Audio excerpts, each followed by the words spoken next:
우리 좌우 옆분과 한번 인사 나눌까요? 오래간만입니다. 인사합시다. 별로 반갑지도 않아 보이는 것 같기도 하고, 이렇게 하나님의 은혜로 영상 예배를 드리다가 이제 현장 예배 이제 1부, 2부로 나눠서 이렇게 드릴 수 있게 된 것을 감사를 드립니다. 그리고 여러분들이 많이 기도해 주시고 또 사랑해 주셔서 교회가 그리스도 안에서 든든히 그럼에도 불구하고 서가는 모습 앞에 하나님 앞에 감사를 드리고 여러분께 또 기도해 주시고 동참해 주신 은혜를 감사의 표현을 드리겠습니다. 할렐루야. 감사합니다. 자, 환경이 달라지고 뭐 세상의 요동쳐도 달라지지 않는 것은 우리가 드려지는 예배는 지금까지 계속 드려왔고 변화되지 않았습니다. 오늘 하나님 말씀 우리 함께 듣고자 하는 것은 지난주에 이어서 들려주는 말씀은 사랑이냐 미움이냐라는 제목 가지고 이번 주에도 로마서의 말씀을 증거하려고 합니다. 요즘은 뭐 핵가족이라 해서 자녀들을 많이 낳지 않습니다. 저출산이기 때문에 아예 자녀를 낳을 생각도 하지 않는 젊은이들이 많이 있는데 저희가 어린 시절에는 바로 자녀들을 많이 낳았어요. 그래서 한 지붕에서 한 가족이 살 때 또 한 이불을 덮고 우리 살았죠. 그만큼 자녀들을 많이 낳는데 그렇게 많은 자녀들 중에서 어떤 자녀는 부모님의 은혜를 기억하고 감사할 줄 아는 자녀도 있고 또 어쩐 자녀는 망나니처럼 막 살다가 부모님의 마음을 완전히 갈고리로 그 심장을 꽉딱 긁어대는 그런 고통을 안겨주는 그런 망나니 자녀들도 있죠. 똑같은 자녀인데도 불구하고 은혜를 아는 자와 은혜를 모르는 자가 있다라고 하는 것이죠. 그렇다면 누가 은혜를 아는 자고 누가 은혜를 모르는 자냐라고 할 때 우리가 지난주에 우리가 말씀을 통해서 살펴보았듯이 이스라엘 백성들을 보는 겁니다. 자, 이스라엘 백성들은 하나님의 은혜를 많이 받은 사람들입니다. 이스라엘 백성들은 하나님께로부터 다른 민족보다도 어마무시한 특권을 부여받은 민족이에요. 그래서 하나님이 원래 인간을 구원하시기 위해서 계획을 하시고 그리고 그 계획하심에 그 한 나라를 이제 지정했는데 그 나라를 부른 나라가 바로 이스라엘 나라입니다. 이스라엘을 통해서 메시아가 나오고 메시아를 통해서 전 인류를 구원하고자 하는 계획으로 이스라엘을 먼저 불렀어요. 그 먼저 부르시다 보니까 이스라엘에게는 다른 민족이 갖지 아니하는 어마한 특권을 부여받았는데 지난주에 8가지의 특권에 대해서 소개를 해드린 것처럼 양자됨의 특권과 영광과 언약과 율법과 예배와 약속과 조상과 그리고 그뿐만 아니라 그 이스라엘에게서 인류의 구세주인 예수 그리스도가 나오셨습니다. 그런데 이렇게 어마어마한 그런 특권을 부여받았으면서도 불구하고 이스라엘 백성들은 목이 곧은 거예요. 목이 곧고 그리고 또한 교만에 빠지기 시작하면서 결국 그 교만은 결국은 막장까지 이르게 되죠. 막장까지 이르게 되는 것이 무엇냐고 말한다고 한다면 여러분 알다시피 지난주에도 소개해드렸던 것처럼 요한복음 1장 11절에 언급했죠. 자기 땅에 오매. 누가 땅에 온 거냐? 자기 땅에 온 거냐면 하나님의 천지를 창조하셨을 때 말씀으로 천지를 창조하신 그 예수 그리스도께서 사람의 몸을 입고 자기 땅에 온 거예요. 자기 땅에 왔고 자기 백성 가운데 왔지만은 이스라엘 백성들은 그 예수를 알아보지 못하고 영접하지 못했다라는 거죠. 무엇 때문에 알아보지 못했고 무엇 때문에 예수님을 영접하지 못했을까요? 그 이유는 그들의 교만으로 인하여 눈이 가려지고 귀가 가려져서 예수 그리스도께서 이 땅에 왔는데도 불구하고 구원자가 왔는데도 불구하고 그들은 알아보지 못하게 됐던 원인은 그들이 목이 곧고 교만 때문에 눈이 어두워지게 됐다라고 하는 것을 보게 된다는 겁니다. 여기서 끝나는 것이 아닙니다. 하나님의 아들인 예수님이 인류의 구원자로 와셨는데 그렇지만 그들은 영접하지 않았고 오히려 그를 배척했을 뿐만 아니라 결국은 그 예수 그리스도를 십자가에 처형하는데 내주는 엄청난 범죄를 저지르고 마는 이스라엘 민족이 됐다는 것을 보게 된다는 거죠. 자, 그럼에도 불구하고 이렇게 엄청난 죄를 졌음에서도 불구하고 아직도 교만으로 말미암아 회개하기커녕 바로 계속해서 그 이스라엘 백성들은 하나님의 기쁨의 소식인 구원의 소식인 복음을 거부하고 계속 교회를 핍박하고 그리고 복음의 해방꾼이 되었다라는 것을 바로 지난주의 말씀을 통해서 소개를 해드렸어요. 자, 예수님도 이런 상황을 보면서 예수님께서 이렇게 얘기했어요. 이스라엘 백성들을 향해서 뭐라고 말씀하시냐면 마태복음 20장 16절에 말하기를 이와 같이 나중된 자로서 먼저 되고 먼저 된 자로서 나중되리라. 이런 말씀하셨거든요. 이스라엘 백성들이 하나님께로부터 먼저 부름받았는데 정말 예수님의 말씀대로 이스라엘 백성들이 어떻게 되느냐? 많은 특권을 부여받고 많은 그런 혜택을 부여받은 거룩한 민족 성민으로 택함받았는데 오히려 제일 먼저 구원받아야 될 이스라엘 백성들이 꼬리가 돼버리고 오히려 이방 민족의 예수 그리스도의 복음을 전해 듣고 그들이 회개하고 마음이 열리고 예수님을 영접해서 오히려 하나님께 영광을 돌리고 있더라는 거예요. 그러니까 그들이 오히려 뭡니까? 역전이 돼버렸어요. 먼저 부름받은 것은 이스라엘 백성들인데 먼저 부름받은 백성들은 꼬리가 돼버리고 나중에 부름받은 이방인들이라는 사람들은 예수님을 믿으면서 하나님께 영광 돌리는 머리가 돼버렸다는 거죠. 그렇기 때문에 정말 이스라엘 백성들이 이런 모습들을 보면서 완전 뒤바뀌는 이 상황을 보면서 바울은 어때요? 자기가 이방인으로 부름받아서 이방인에게 복음을 전하라고 사도로 부름받아가지고 전도 여행을 1차, 2차, 3차 전도 여행을 거쳐서 많은 사람들에게 이방인 나라에 방문하면서 복음을 전했어요. 복음을 전했는데 자기가 복음을 전한 그 말씀을 듣고 이방 사람들은 마음을 활짝 여는 거예요. 마음을 활짝 열고 예수님을 받아들이고 예수님을 영접한 거예요. 그래서 이 바울 때문에 수많은 이방인들이 예수 믿고 교회가 세워지고 그래서 교회가 막 부흥되는 놀라운 역사가 임하게 되는데 정작 자기 민족인 이스라엘 백성들은 아직까지도 예수를 믿지 않고 돌아오지 않는 이 부분에 대해서 정말로 어떤 때는 가슴이 끓어오르는 분노와 고통과 그런 아픔이 그 안에 쓰라리게 있었다는 거예요. 다시 말하면 나는 교회 다니는 장로님이고 그다음에 목사고 그다음에 권사님이고 안수집사님인데 교회 열심히 신앙생활 하는데 정작 나와줘야 될 내 자식들이 교회를 나오지 않으면 그 심정은 겪어보지 않은 분은 어떻게 알 수 있겠냐는 거죠. 그 마음은 이해를 못하는 거죠. 당사자밖에 모르는 거죠. 그렇죠?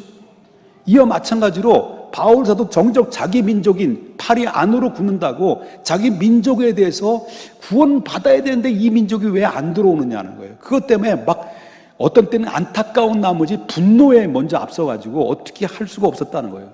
도대체 이스라엘 백성들이 회개하고 돌아오지 않는 이유가 뭘까? 이 문제를 놓고 바울 사도는 고민에 빠지기 시작해요. 이 고민에 빠지기 시작하면서 하나님 앞에 기도하면서 드디어 기도하는 중에 말씀을 묵상하는 중에 성령께서 그 바울 사도의 머리를 딱 때려요. 그리고 그 말씀이 콱 깨닫기 시작해요. 그 깨달은 말씀이 바로 뭐냐면 구약에서 나오는 말씀을 통해서 사도 바울은 그 답을 얻어냅니다. 그래서 여러분 로마서 9장 6절에 오늘 본문에 6절에서 이렇게 이야기를 하죠. 뭐라고 말하냐면 그러나 하나님의 말씀이 폐하여진 것 같지 않도다. 이런 말을 해요. 자, 이 말은 이스라엘 백성들은 지금 자기 민족인 자민족인 이스라엘 백성들은 지금 예수님을 대적하고 믿지 않고 오히려 회방하는 그런 상황에 놓여 있다 할지라도 그런 가운데 있다 할지라도 하나님의 택함받은 자는 반드시 돌아오게 될 수 있다라고 하는 것을 알았다는 거예요. 여기서 이제 뭐가 시작되냐면 예정론이 시작되는 겁니다. 예정론이. 그럼 바울이 그 해답을 얻은 그 성경의 말씀은 어디에서 근거를 찾았냐면 구약 성경에서 근거를 찾았는데 구약 성경에 나오는 인물 중에서 아브라함을 볼 수 있죠. 자, 아브라함을 보는데 아브라함이 하나님께로부터 부름받았을 때가 나이가 몇 살 때예요? 75세 때 하나님께로부터 부름받았어요. 부름받았을 때, 그때 부름받았을 때는 아직 자식이 없었던 거예요. 자식이 없을 뿐만 아니라 이미 자식을 낳을 수 있는 기회가 이미 다 지나고 마른 거예요. 그런 가운데서 하나님께서 그를 부르면서 내가 너의 씨로, 너의 씨로 말미암아 나올 자가 있는데 너에게 아들을 줄 것이다. 너의 자녀를 줄 것이다 라는 약속을 했단 말이에요. 그리고 그 말씀을 듣고 본토와 친척과 아비 집을 떠나 그 믿음으로 순종하여서 나왔다는 거예요. 세월이 지났어요. 아니, 세월이 지나서 하나님 말씀 믿고, 하나님의 말씀을, 약속한 말씀을 믿고 고향을 떠났는데, 세월이 지나면 지날수록 불안한 감이 임한 게 뭐냐면, 아니, 하나님이 나에게 아들을 주신다며. 그냥 아들을 주신다고 아무리 그 말씀을 듣고 약속을 기다려도 기도해봐도 하나님이 약속대로 아들을 주시지 않는 거예요. 그러다가 믿음이 이제 점점 희석되기 시작하면서 의심의 안개가 끼기 시작해요. 그러다가 참다 견디다 못해가지고 결국은 자기 몸종이었던 하갈을 첩으로 삼아요.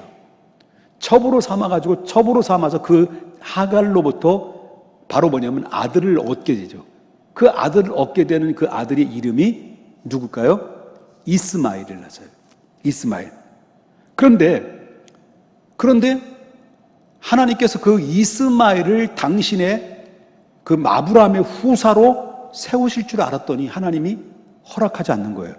그러다가 어느 날 아브라함이 75세 부름받아가지고 딱 25년 만에, 전혀 인간의 힘으로는 불가능한 25년 만에 몇 살일까요? 100세 때. 100세 때. 그 부인은 90살 때, 90세 때. 인간의 힘으로, 인간의 이 가능성이라는 것은 전혀 불가능한 일들을, 그런 기적 같은 일들이 벌어지는데 아브라함의 100세와 그 아내 사라의 90세 때 아들을 낳은 거예요. 하나님이 기적적으로 낳은 거죠. 그것이 바로 약속으로 낳은 아들. 그 이름이, 아들을 낳으니 이름이 누구예요? 이삭이라는 거죠. 이삭을 낳은 거예요. 그 이스마엘도 실질적으로 따지고 보면 뭐예요? 이스마엘도 이삭도 엄마는 다르죠. 엄마는 다르지만은 아버지는 같은 거예요. 그렇기 때문에 혈통적으로 볼 때는 정통혈통이에요. 이스마엘도. 후손으로 볼 때도 정통으로 누구의 후손이에요? 아브라함의 후손이에요. 이스마엘도 이삭도 아브라함의 혈통이고 아브라함의 후손인데, 그럼에도 불구하고 하나님께서는 바로 이스마엘을 버려요. 이스마엘을 버리고 누구를 선택해요? 이삭을 선택했다는 거예요. 그래서 로마서 오늘 본문의 9장 6절에 나오는 말씀과 7절에 나오는 말씀을 보게 되면, 그러나 하나님의 말씀이 폐허진 것 같지 않도다 이스라엘에게서 난 자들이 다 이스라엘이 아니요.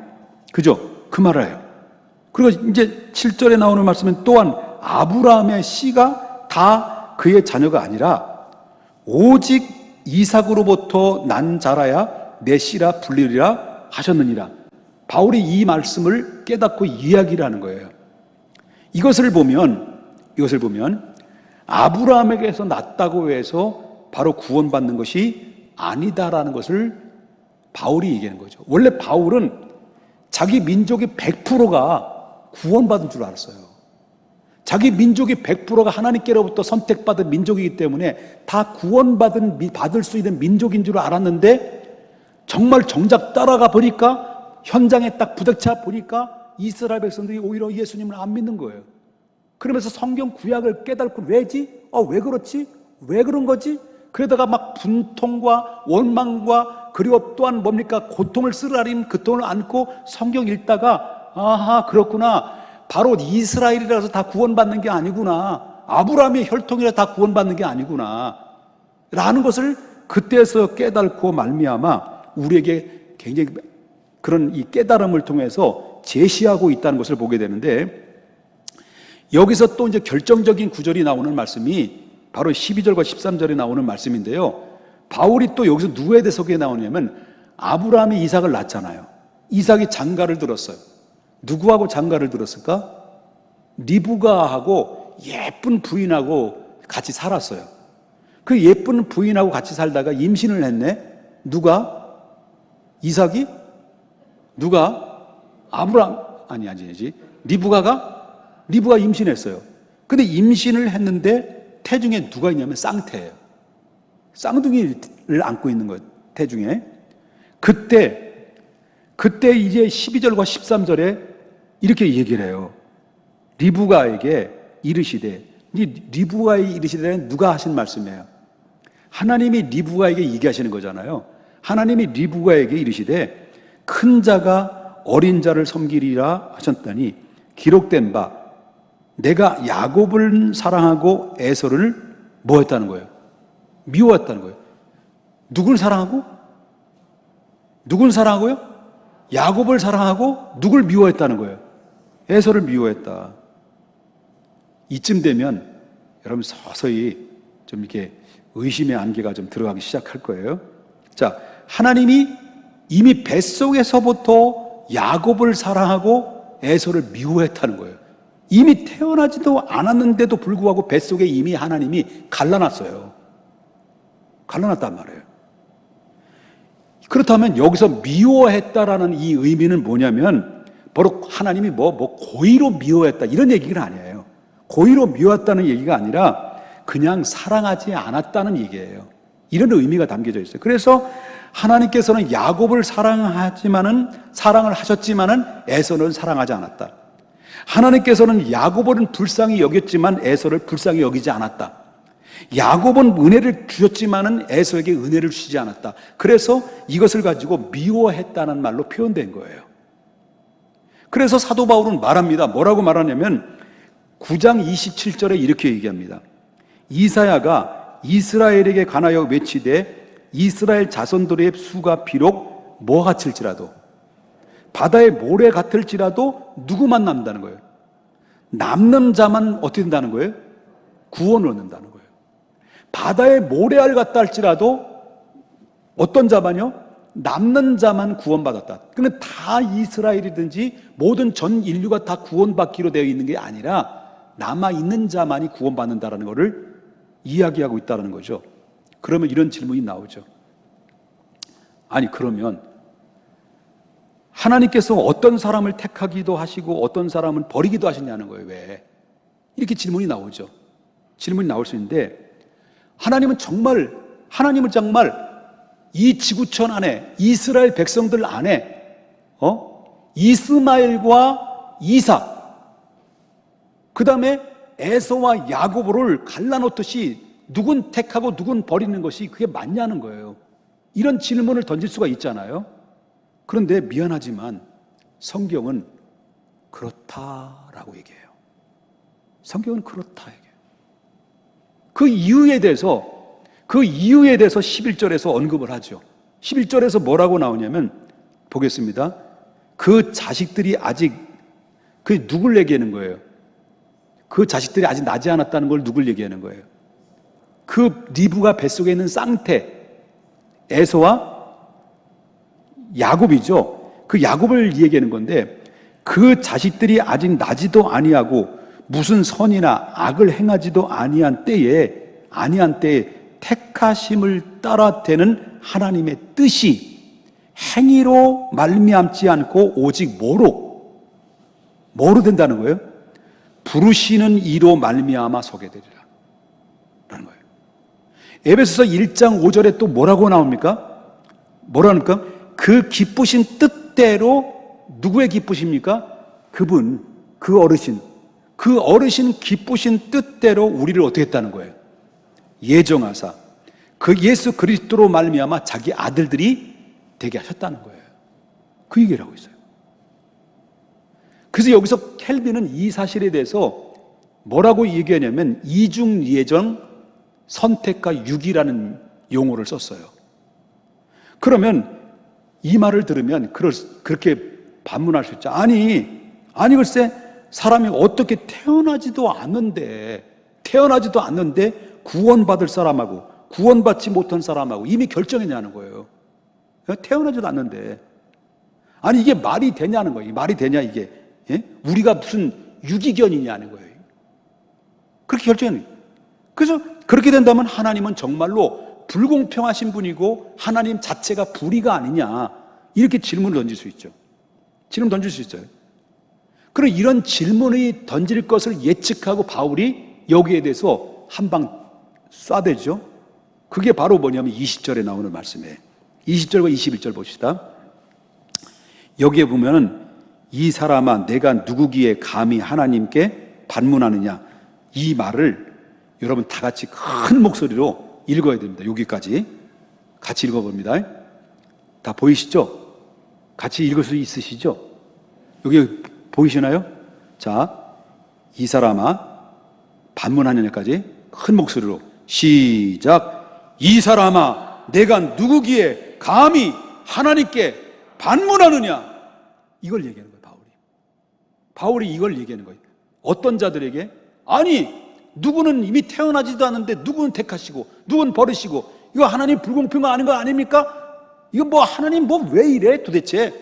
이렇게 이야기하는 자들에게 바울이 뭐라고 말하냐면, 이 사람아 내가 누구기에 감히 하나님이 하시는 일에 반문하느냐, 이거 얘기해요. 이걸 얘기하고 있다는 거예요. 그러면서 지음받은 우리, 이 비유를 그 이후로부터 비유로 이야기하죠. 지음받은 물건이 지은 자에게 어찌 나를 이같이 만들었느냐라고 말할 수 있냐? 없다는 거예요. 그러면서 토기장이 이야기를 하죠. 토기장이 21절에 토기장이가 진흙 한 덩이로 하나를 귀히 쓸 그릇을, 하나는 천이 쓸 그릇을 만들 권한이 있느냐 없느냐? 있다는 거예요. 그릇을 만들 때 천이 쓸 그릇과 귀히 쓸 그릇을 만들 수 있는 선택권은 누구에게 있습니까? 토기장이가 있을까요? 그릇에 있을까요? 토기장에 있는 거예요. 토기장에 있는 거예요. 귀히 쓸 것과 천이 쓸 것을 선택하는 그 선택은 그릇에 있는 것이 아니라 전적인 토기장의 계획에 따라서 만들어지는 거예요. 그릇에는 아무런 선택권이 없어요. 한마디로 토기장이 고유의 권한이라고 하는 것입니다. 마찬가지로 우리가 선택되고 바로 선택이 안 되는 것은 내 권한이 아니라 누구의 권한이라는 거예요? 하나님의 절대적인 권리다라는 말을 하고 있어요. 예를 들면 이거예요. 예를 들면 어느 부잣집의 부부가 자식이 없는 거예요. 자식이 없어서 양자를 한 명을 데려와야겠다. 그래가지고 이제 고아원을 방문해가지고 갔는데 양자를 하나 데리는데, 양자를 데릴 때 선택이 쭉 서잖아요. 딱 이렇게 보잖아요. 보면 양자를 선택할 때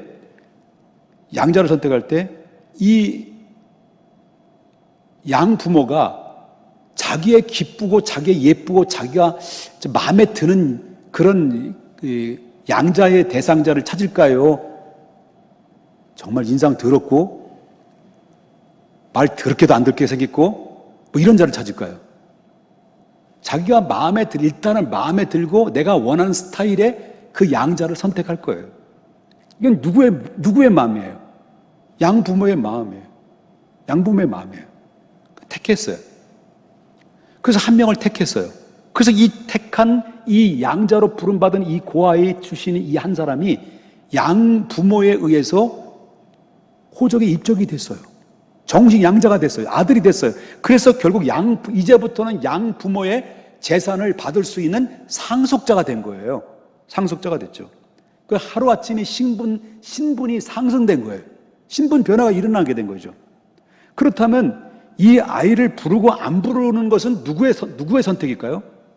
양 부모의 선택이에요. 양 부모가 선택이지 아이에게 있는 거 아니에요. 그런데 그 이유는 간단해요. 그러니까 자기를 안 불러줬으면 전과 동일하게 어떤 사람이에요? 이 고아로 살아야 되는 사람들이에요. 사람이라는 거예요. 마찬가지입니다. 우리가 양자가 된 것은 어떤 자신의 공로나 선행으로 된 것이 아니라 그것은 양 부모의 기쁘신 뜻대로 선택된 거라고 하는 거예요. 나의 조건이 아니에요. 나의 조건이 아니라 무조건적으로 나를 사랑해서 선택해 준 것뿐이다라는 것을 성경에서 말해주고 있다라고 하는 거죠. 그런데 양자로 선택받은 자가 그 더러운 입에서 짓거리기를 뭐라고 말합니까?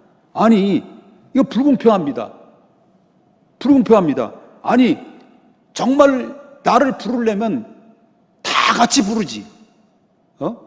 고아원들 다 같이 당신의 자녀로, 당신의 아들로 입적시켜서 다 재산 분할시키지. 왜 하필이면 나만, 선택해서 나만 당신의 자녀로 삼아주셨습니까? 라고 이렇게 네 가지가 없는 말을 할 수 있겠습니까? 없는 거예요. 없는 거예요. 그냥 은혜로 구원받았으면, 우리도 마찬가지입니다. 그냥 은혜로 구원받았으면 그 감사할 일이지, 선택하고 선택하지 않은 거에 대한 공의에 그거를 물을 입장이 아니다라는 거예요. 아니다라는 거죠. 한 가지 예를 더 들어볼까요? 10명이 물에 빠져 다 죽어가는 거야. 10명이 물에 빠져 다 죽어가는데, 근데 길을 가다가 마침내 수영선수가 그걸 본 거예요. 수영선수는 본능적으로 뭐예요? 10명의 물에 빠진 사람을 그냥 보고 지나쳐 갈까요? 살려낼까요? 그냥 뛰어들은 거죠. 뛰어들어가지고 열심히 최선을 다해서 막 온 힘을 다해서 간신히 3명을 구한 거예요. 나머지 7명은 죽었어요. 물에 빠져서. 그런데 물어보겠습니다. 수영선수가 물에 빠진 사람을 3명을 건져낸 것이 칭찬받을 일일까요? 비난받을 일일까요? 칭찬받을 일이죠. 칭찬받을 일이지 비난받을 일은 아니라는 거죠. 그런데 문제는 물속에 빠져 죽었다가 살아난 이 사람이, 3사람이 수영선수 뛰어들어 간신히 살려놨더니 하는 얘기가, 아니 이왕이면 10명 모두 건지지, 10명 모두 건져주지 왜 이 3명만 건졌냐. 어떤 사람은 살려주고 어떤 사람은 그냥 놔주는 것은 불공평한 거 아니냐. 이렇게 살아난 사람들이 이렇게 살아난 사람들의 이야기가 할 얘기가냐는 거죠. 이런 사람들이 뭐랍니까? 주책이 4분의 4박자라는 거예요. 이런 사람들 입을 어떻게 해야 돼? 이걸 어떻게? 예? 이런 사람 입을 어떻게 해야 돼요? 내 입으로 차마 말을 못하는데 여러분도 어떻게 한번 하실 수 없을라나? 잊어야지 뭐. 구원받은 사람의 입장에서 볼 때는 우리가 구원받은 것은 감격이고 감사하고 정말 당신이 나를 구원해서 은인입니다라고 해야지, 왜 우리만 구원하고 저 사람 뭡니까? 저 사람들은 뭡니까? 당신 불공평합니다. 이렇게 얘기할 수 있는 입장은 아니다. 그렇게 자꾸 떠들어대는 이 사람들의 입을 그만해야지 뭐. 자, 그렇다면 여러분들도 저도 마찬가지입니다. 여러분들 이 자리에 앉아 있는 것은 하나님의 은혜예요. 하나님의 은혜로 앉아 있는 거예요. 정말 하나님의 은혜예요.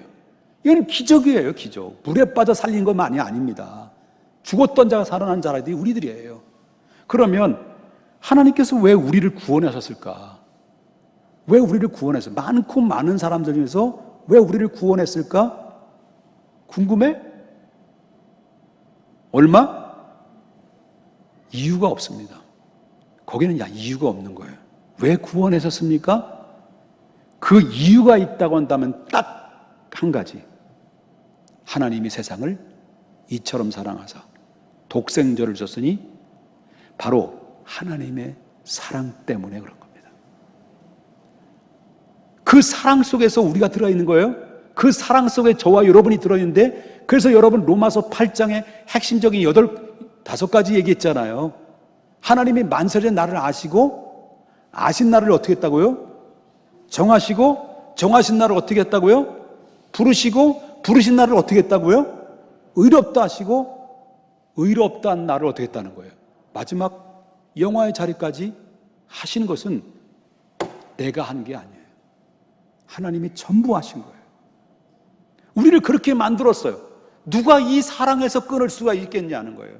칼이냐 적신이냐 어떤 환난이나 권고나 누가 이 하나님의 사랑을 끊을 수가 있겠느냐. 하나님이 하셨는데, 하나님이 우리를 사랑하셔서 그렇게 하셨는데 라고 하는 것입니다.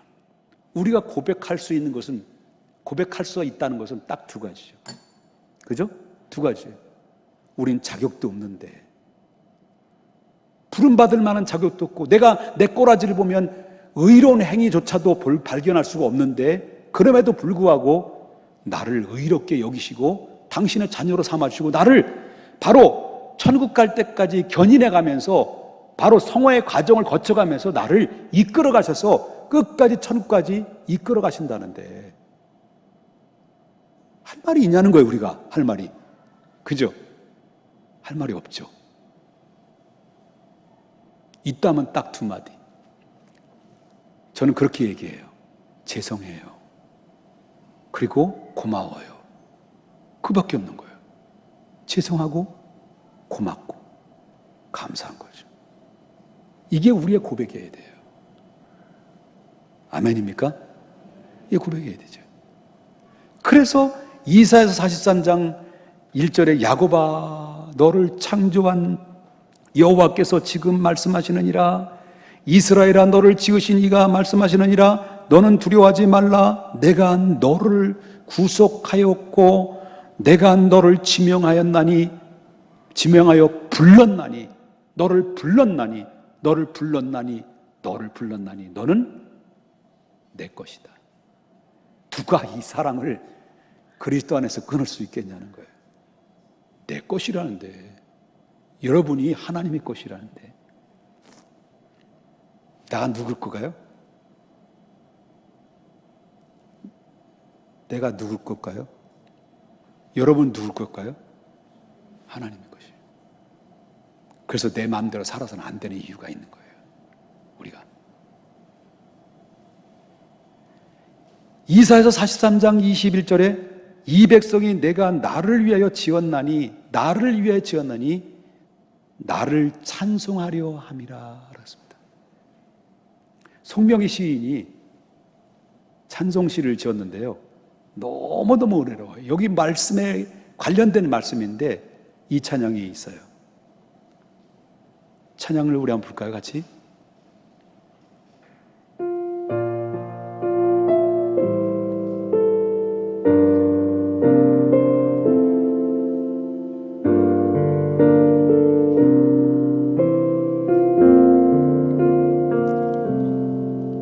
너는 부유해도 가난해도 너를 사랑하여 구원했으니 너는 내 것이라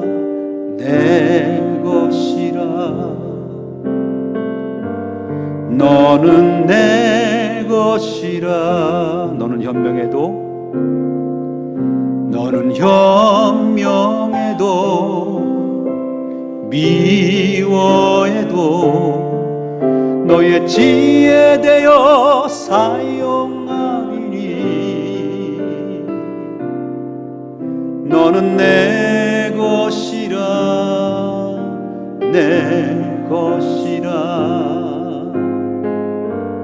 너는 내 것이라. 너는 잘났으나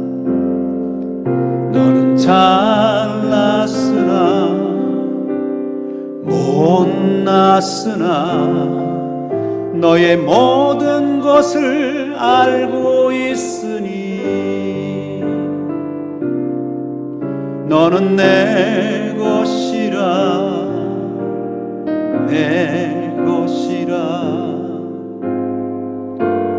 너는 내 것이라. 너는 강하여도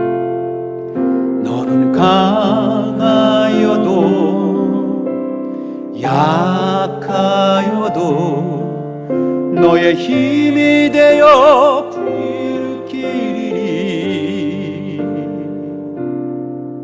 너는 내 것이라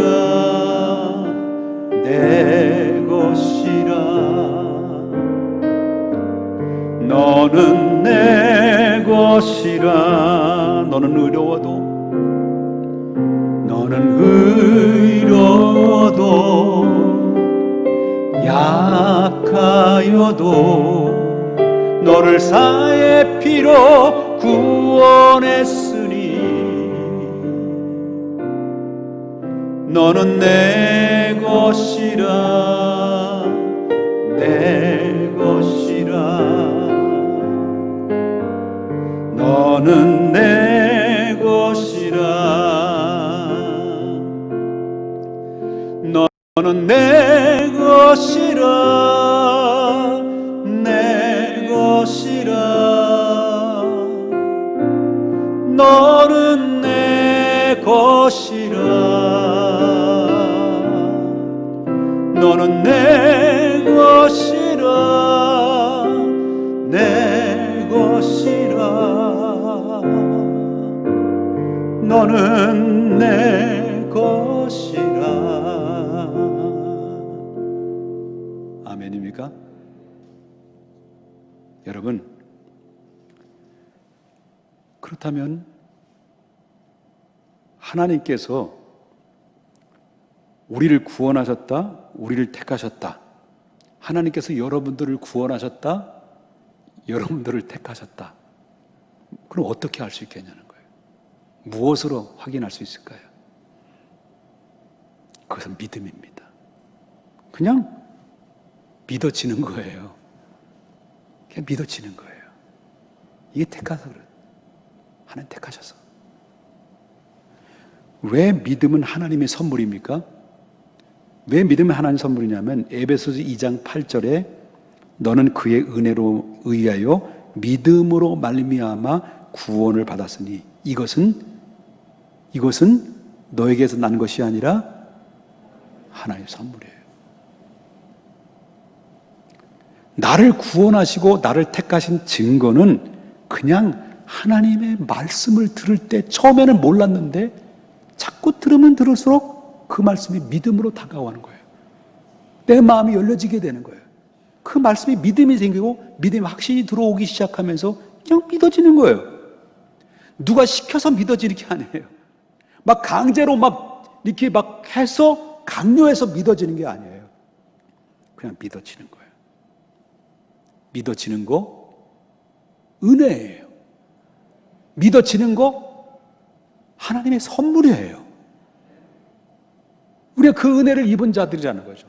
우리가 무슨 할 말이 있어요? 아니 누가 선택하고 누구를 버리셨습니까? 라고 우리가 하나님 앞에 얘기할 주제가 됩니까? 아니에요. 그냥 택하여 주시고 내가 하나님의 은혜로 당신의 자녀로 삼아주신 거 감사할 고백밖에 우리는 할 얘기가 없는 거죠. 여러분, 그렇지만 하나님께 택함받지 못한 사람은 달라요. 아무리 하나님의 말씀을 들어도요, 하나님의 말씀이 믿어지지 않는 거예요. 안 믿어져요.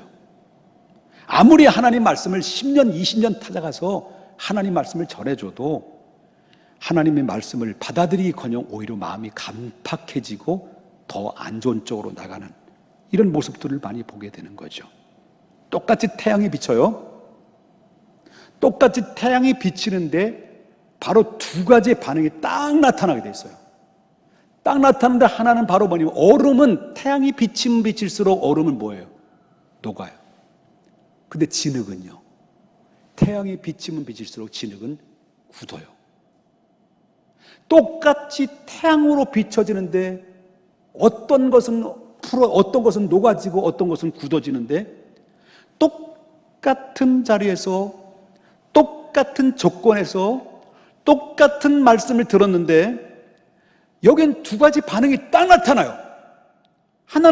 한쪽에는 하나님의 말씀을 들을 때마다 회개하고 마음이 녹아지고 그 말씀을 받아들이기 시작하면서 하나님 그 말씀을 신뢰하고 하나님께 영광 돌리는데, 또 한편으로는 하나님의 말씀을 전했는데도 불구하고 계속 진흙덩이처럼 점점 세월이 가면 갈수록, 시간이 가면 갈수록 이래서 저래서 이래서 그러다가 뭡니까? 마음이 점점 굳어져서 딱딱해서 암덩이처럼 찔러도 들어가지 않는, 이게 바로 뭐냐면 선택과 유교예요.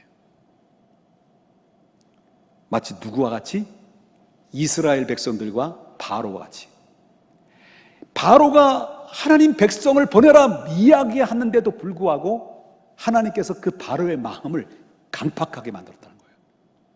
바로 스스로가 강팍해지려고 강팍해진 게 아니라 이스라엘을 구원하려고 하기 위해서 하나님께서 이 바로를 마음을 강팍하게 만드는 거예요. 이건 누가 하시는 거예요? 하나님 하신다는데 누가 감히 하나님을 향해서 반문하느냐?